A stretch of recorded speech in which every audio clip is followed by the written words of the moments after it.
అంతర్జాతీయ యోగా దినోత్సవం విశాఖలో పెద్ద ఎత్తున పండగ వాతావరణం నెలకొంది. పెద్ద ఎత్తున విశాఖ వాసులే కాకుండా రాష్ట్రం నలుమూలల కూడా ఈ ప్రజలందరూ కూడా వస్తున్నారు. యోగాంధ్రలో పాల్గొనేందుకు వస్తున్నారు. అయితే మనతో పాటు కొంతమంది ఉన్నారు. అడిగి తెలిసిన ప్రజలు చెప్పండి, ఈ యోగాంధ్ర కార్యక్రమానికి విశాఖ వచ్చారు, ఎట్లా అనిపిస్తుంది? చాలా హ్యాపీగా ఉందండి. మోదీ గారు ఇప్పుడు వచ్చి యోగా మాతో పాటు అంటే మోదీ గారితో పాటు మేము యోగా చేస్తున్నందుకు మాకు చాలా హ్యాపీగా ఉంది. కాకపోతే మన విశాఖపట్నంకి ఇంత మంచి అవకాశం ఇచ్చినందుకు మోదీ గారికి చాలా థ్యాంక్స్ అండి. విశాఖపట్నం అంటే ప్రపంచం మొత్తం ఇప్పుడు చూడబోతుంది. యోగాంధ్ర ఒకే భూమి ఒకే ఆరోగ్యం. జై హింద్. చెప్పండి, యోగాంధ్రలో పాల్గొన్న ఎట్లా అనిపిస్తుంది? Feeling good. అనకాపల్లి, అలాగే శ్రీకాకుళం, విజయనగరం మొత్తం అంతా కూడా విశాఖ బీచ్ రోడ్లోనే వారి యొక్క కంపార్ట్మెంట్లకు అనుగుణంగా జనాలందరూ కూడా వస్తున్నారు.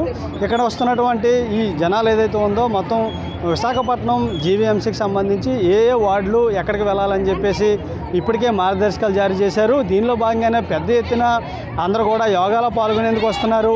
ఇక మనతో పాటు కొంతమంది ఉన్నారు. అడిగేసింది మేడం, చెప్పండి ఎట్లా ఉంది? చాలా బాగుంది, చాలా బాగుంది, చాలా బాగుంది, చాలా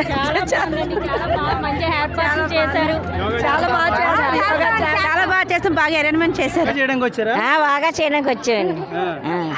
మరి ఇంటి దగ్గర ఎప్పుడు చేస్తుంటారా మీరు? చేయలేదండి, ఇంకా ఈ మధ్యలో బాగా నేర్చుకున్నారా? నేర్చుకుంటా. మోడీ గారితో పాటు ఇక్కడ చేస్తున్నారు కదా, ఎట్లా బాగుందా? బాగుంది. అమ్మా, మీ పేరేంటి? యోగా చేస్తారా మరి? చేస్తా.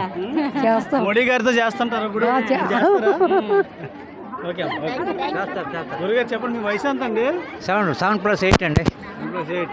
యోగా చేయడం మంచిదంటారా? మంచిదేనండి, ఆరోగ్యానికి మన శరీరానికి మంచి ఒక దీంట్లో ఉండడానికి యోగా ముఖ్య అవసరం. మోడీ గారితో చేయడానికి సిద్ధంగా ఉన్నారు? మోడీ గారు నేను ఇంట్లో ఎప్పుడూ చేసుకుంటాను. మోడీ గారు అంటే నాకు ఇంటర్నేషనల్ లీడర్ కనుక ఆయన అంటే అభిమానం. Okay, all the best. చూసుకున్నట్లయితే పెద్ద ఎత్తున ప్రజలైతే వస్తున్నారు. యోగాంధ్ర కార్యక్రమం మరికొద్ది సేపట్లో ప్రారంభమవుతుంది. ఇక్కడ ఆర్కే బీచ్ నుండి భీముల బీచ్ వరకు కూడా 30 కిలోమీటర్ల మేర మొత్తం గ్రీన్ మ్యాట్ కూడా ఏర్పాటు చేశారు. ప్రజలందరూ కూడా ఎవరికి ఇబ్బంది కలగకుండా ఎక్కడికక్కడ మంచినీటి సదుపాయం, అలాగే టాయిలెట్ సదుపాయం అంతా కూడా ఏర్పాటు చేశారు. అయితే ఇప్పటికే క్యూఆర్ కోడ్ అంతా కూడా స్కాన్ చేసి వారి యొక్క కంపార్ట్మెంట్లో కూర్చుంటున్నారు. ఈ యోగాంధ్ర కార్యక్రమానికి సంబంధించి మరికొద్ది సేపట్లో అయితే ప్రారంభంగానే ఉంది.